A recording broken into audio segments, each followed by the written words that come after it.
Hai pemirsa Nizinfo, kembali lagi. Saya Moza hadir untuk Anda. Bulan Ramadan adalah bulan yang sangat ditunggu-tunggu oleh seluruh umat Islam. Tidak hanya umat Islam yang berada di Indonesia saja, tetapi juga sampai ke penjuru dunia. Hari ini sudah memasuki hari kelima puasa loh. Kalian masih semangat kan untuk menjalankan ibadah puasa? Dan jangan lupa selalu menyisihkan waktu kalian untuk membaca Quran ya. Tema perbincangan kita kali ini adalah Ramadan di seluruh dunia. Nah, kali ini nih akan spesial karena saya akan berbincang-bincang dengan keluarga Indonesia yang tinggal di Hannover, Jerman. Sebuah kota cantik di tengah-tengah Eropa. Dava, anak sulung Tante Mira dan Om Johar adalah teman sekolah saya saat kami sama-sama duduk di bangku taman kanak-kanak. Superchamp Bilingual Islamic School. Yuk kita simak bagaimana ya keluarga Tante Mira menjalankan ibadah puasa di negara yang dimana mayoritas penduduknya beragama non-muslim. Assalamualaikum Tante Mira. Waalaikumsalam Moza, apa kabarnya? Alhamdulillah Tante, aku sekeluarga semuanya dalam keadaan sehat dan baik. Bagaimana dengan Tante, Dava, dan adik-adik di sana? Alhamdulillah, Tante dan Dava juga Syamil, Sofia di rumah sehat-sehat.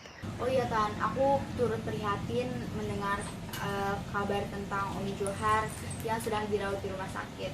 Aku doain ya Tan, semoga Allah cepat-cepat mengangkat penyakitnya Om Johar biar bisa cepat sembuh, bisa ngumpul dengan keluarga, bisa menjalankan ibadah puasa dan juga bisa merayakan Idul Fitri bareng keluarga juga. Terima kasih banyak ya doanya. Semoga Allah mengabulkan doa-doa kita semua. Amin ya rabbal alamin. Sebelumnya aku minta maaf ya Tante udah mengganggu aktivitas Tante. Aku minta waktunya ya Tan untuk berbincang-bincang sebentar saja.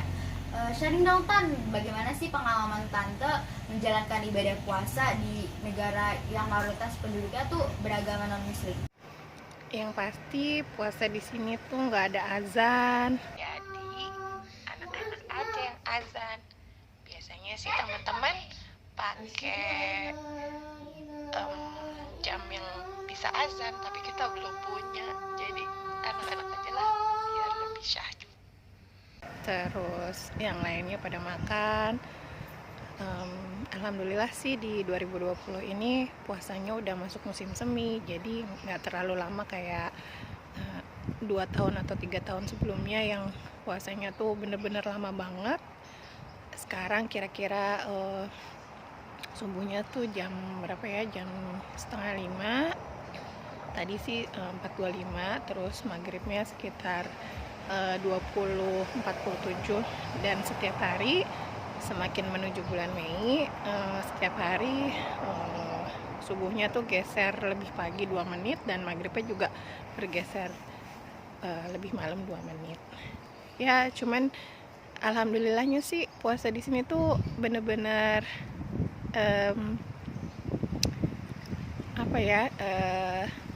benar-benar bisa konsentrasi gitu, bisa konsentrasi ibadah. Tante punya tradisi keluarga nggak sih? Kayak misalnya saat kita melaksanakan buka puasa atau nggak sahur, kayak misalnya mendengarkan kajian bareng-bareng, ada nggak Tan? Kalau kegiatan yang rutin di keluarga, biasanya sih kita iftarnya bareng. Dan alhamdulillah tahun ini Dava sama Syamil udah lumayan besar ya, jadi udah lumayan kuat sampai maghrib juga, sahurnya juga. Walaupun sekarang karena subuhnya juga udah mulai geser lebih pagi, kadang-kadang masih disuapin. Ini anak-anak lagi belajar online via Zoom. Alhamdulillah ada kota lain, pengajian kota lain yang online via Zoom, jadi kita nebeng aja. Alhamdulillah. Nah, kalau makanan yang istimewa atau khas ya, khasnya kami itu setiap iftar kita pakai kurma yang diisi sama butter. Jadi kita bikin kurma isi butter. Sorry, mau lihat? Nih, jadi kurma dibelah, terus dikasih butter dalamnya.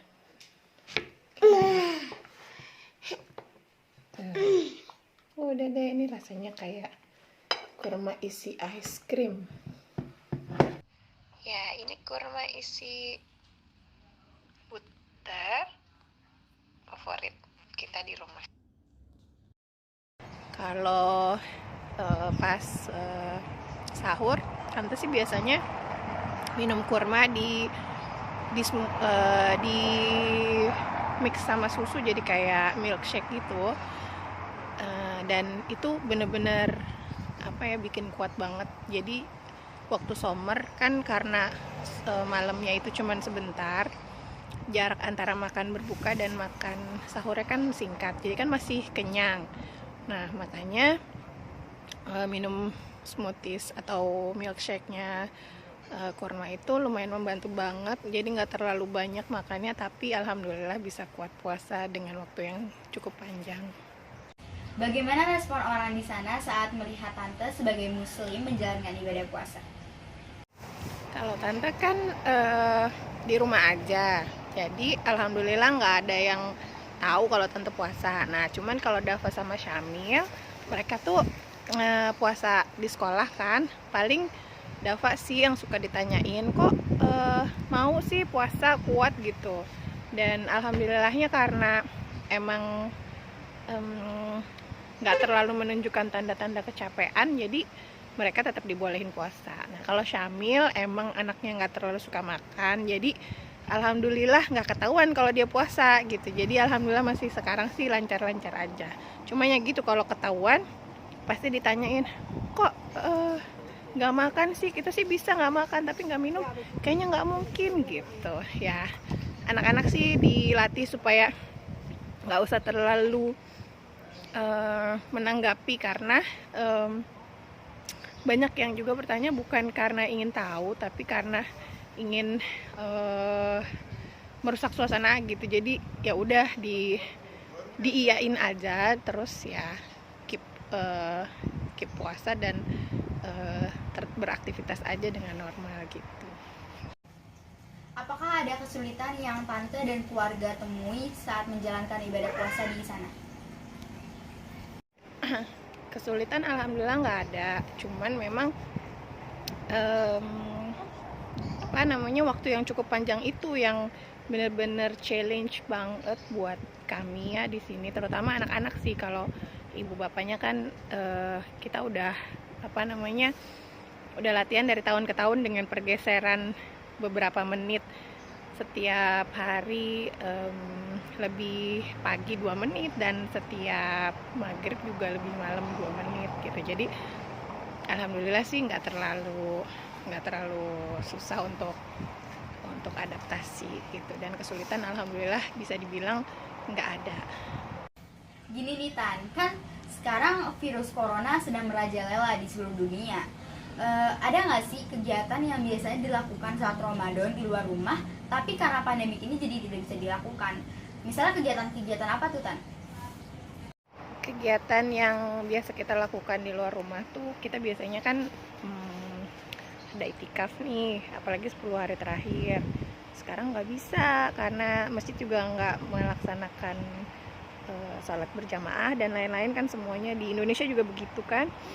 Terus buka bersama, biasanya warga Hanover itu setiap weekend buka bersama. Nah, kita karena nggak boleh berkumpul ya lebih dari 5 orang kalau nggak salah, jadi ya di rumah aja gitu. Dan mungkin memang saatnya sekarang kita lebih fokus ke keluarga masing-masing ya, jadi lebih ke anak-anak ngajinya gimana gitu ya. Alhamdulillah kita syukurin aja. Apa bedanya menjalankan ibadah puasa di Jerman dan di Indonesia? Kalau di Indonesia itu waktunya kan setiap hari sama ya. Nah, kalau di Jerman itu setiap hari berubah waktu sholatnya, jadi geser-geser 2 menit lebih pagi, dan kalau buka lebih malam gitu. Itu bikin badan setiap hari itu harus beradaptasi, kita harus cepat beradaptasi. Jadi buat anak-anak itu nggak terlalu mudah, tapi ya insya Allah sih kalau udah beberapa tahun di Jerman, insya Allah sama. Terus juga sholat tarawih juga ya kan, sholat tarawihnya kami isyanya itu hampir jam 10 malam gitu, jadi terbayang kan ngantuk banget, jadi anak-anak harus disiasati, mereka harus tidur siang. Kalau ibunya sama bapaknya bisa disesuaikan aja. Biasanya sih kami mengusahakan sekali, cuman karena kalau tante kan ada anak kecil, ada Sofia, jadi ya kadang-kadang nggak bisa tidur siang, akhirnya habis sholat isya langsung tidur, terus nanti tarawihnya sebelum sahur. Pertanyaan terakhir nih Tante, pengalaman apa yang Tante tidak bisa lupakan sampai saat ini dan menjadi sebuah pengalaman hidup Tante ketika menjalankan ibadah puasa di Jerman? Waktu kami lagi musim panas yang lagi panjang-panjangnya siang, jadi waktu itu kalau nggak salah buka puasa itu jam 10 kurang berapa menit, dan subuhnya tuh jam setengah 4 atau jam 3 gitu kalau nggak salah. Nah, saking capeknya waktu itu, kalau nggak salah tante juga masih belum punya Sofia 4 tahun yang lalu, itu tante nggak buka puasa dan bablas sampai subuh gitu. Jadi habis asar itu kan sekitar jam 6 sore ya, itu tidur, atau jam 7 gitu, jam 7 malam tidur. Enggak, jadi waktu itu mau nungguin buka puasa tuh jam 8 lah ketiduran gitu, jam 8 jam 9 ketiduran. Ternyata bablas sampai bangun-bangun udah jam 4, berarti udah enggak bisa makan lagi gitu. Jadi kan itu puasanya lebih dari 24 jam, nggak buka, nggak sahur, nggak sholat gitu. Itu bener-bener badan tuh udah kayak capek banget, terus nggak sahur, nggak buka puasa 2 kali gitu. Dan alhamdulillah kalau tante waktu itu ternyata emang mau haid, jadi emang capek banget ya. Tapi kalau om waktu itu nggak sahur dan nggak buka gitu, jadi ya puasanya 24 jam lebih gitu. Ya kayak gitu, itu bener-bener nggak bisa tante lupain. Itu parah sih waktu puasanya, jadwal puasanya tuh sangat ekstrim. Waktu itu kalau Dava Samil masih belajar puasa, jadi kalau waktu masih belajar puasa tante kasih sahur jam 4:30, terus nanti bukanya kayak di Indonesia gitu jam 6 gitu. Jadi belum mengikuti waktu subuh dan waktu maghrib yang sebenarnya gitu. Mudah-mudahan bermanfaat ya. Terima kasih ya Tan atas waktunya, dan salam buat Om Johar. Tetap optimis, COVID-19 pasti berlalu. Stay safe and healthy ya Tan. Baik pemirsa, demikian perbincangan saya dengan Tante Mira, dan semoga cerita ini memiliki manfaat yang dapat kita semua ambil, dan semoga kita semua selalu berada di dalam lindungan Allah Subhanahu wa Ta'ala. Dan juga semoga pandemi COVID-19 ini cepat selesai di bulan yang penuh berkah ini. Saya Moza, sekian dan terima kasih. Wassalamualaikum warahmatullahi wabarakatuh.